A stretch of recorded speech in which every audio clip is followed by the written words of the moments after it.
Dalili 7 zinazokuonyesha uko kwenye njia sahihi maishani. Kuna nyakati katika maisha unafanya kila kitu kwa bidii, lakini bado unajiuliza, je, kweli niko sahihi? Je, hii njia niliyochagua itanifikisha? Hii hali huwapata watu wengi. Unaweza kuwa unapambana kila siku, lakini kwa sababu huoni matokeo ya haraka, unaanza kujiona kama umepotea.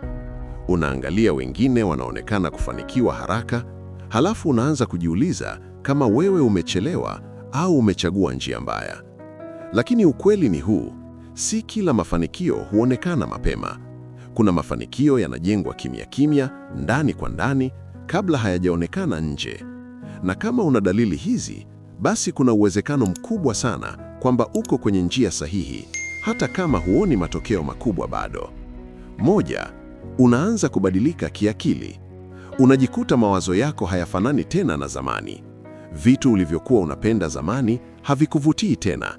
Unaanza kuona mambo kwa mtazamo mpana zaidi. Hii ni ishara kubwa sana ya ukuaji, kwa sababu mafanikio huanza kwenye akili kabla hayajaonekana kwenye maisha halisi. Ukishaanza kubadilika kiakili, ujue maisha yako nayo yanaanza kubadilika polepole. 2. Unaacha baadhi ya watu. Unagundua kuwa si kila mtu anaendana na safari yako. Baadhi ya marafiki wanaanza kupotea, mazungumzo yanapungua na connection inakuwa ndogo. Hii inauma, lakini ni kawaida. Ukuaji wako unabadilisha mazingira yako, na si kila mtu ataweza kukaa kwenye level unayoenda. Hii siyo hasara, ni sehemu ya maendeleo. 3. Unahisi upweke mara kwa mara. Unajikuta uko peke yako zaidi kuliko zamani. Unaanza kupenda ukimya, kutafakari na kujijua zaidi. Watu wengi huogopa upweke, lakini ukweli ni huu: upweke ni darasa la juu la kujitambua. Hapo ndipo unajijenga, unajielewa na unapata direction ya maisha yako. 4. Unaona matokeo madogo madogo. Huoni mafanikio makubwa bado, lakini kuna mabadiliko madogo madogo. Unakuwa bora kidogo kuliko jana. Unaanza kuona hatua ndogo zinaenda mbele. Hii ndiyo siri ya mafanikio makubwa.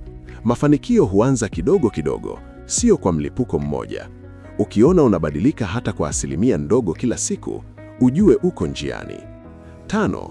Unaanza kuwa na nidhamu. Unajikuta unaanza kujilazimisha kufanya vitu hata kama huvijisikii kufanya. Unaanza kuweka ratiba, unajituma na unakuwa serious zaidi na maisha yako. Nidhamu ndiyo daraja la mafanikio yote. Kama unaanza kuwa na nidhamu, hata bila matokeo makubwa bado, ujue mafanikio yako yanakuja. 6.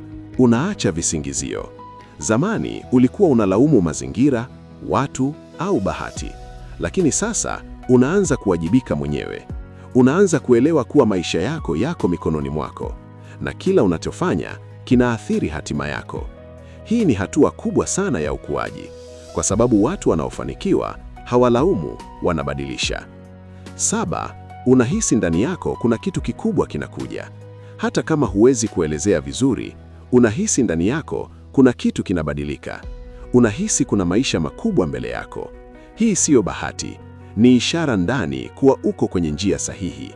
Watu wengi wanaofanikiwa walihisi hivi kabla hawajafika mbali. Sehemu ya muhimu zaidi: kama una dalili hizi, usikate tamaa. Usibadilishe njia kwa sababu huone matokeo ya haraka. Endelea kusonga mbele, endelea kujituma, endelea kuamini safari yako. Kwa sababu ukweli ni huu: njia sahihi siyo rahisi. Ndiyo maana wengi wanaacha. Mafanikio hayaji haraka. Ndiyo maana wengi wanakata tamaa. Lakini anayeshikilia mpaka mwisho ndiye anayefika. Kama uko kwenye njia sahihi, jambo moja tu unalopaswa kufanya ni hili: shikilia.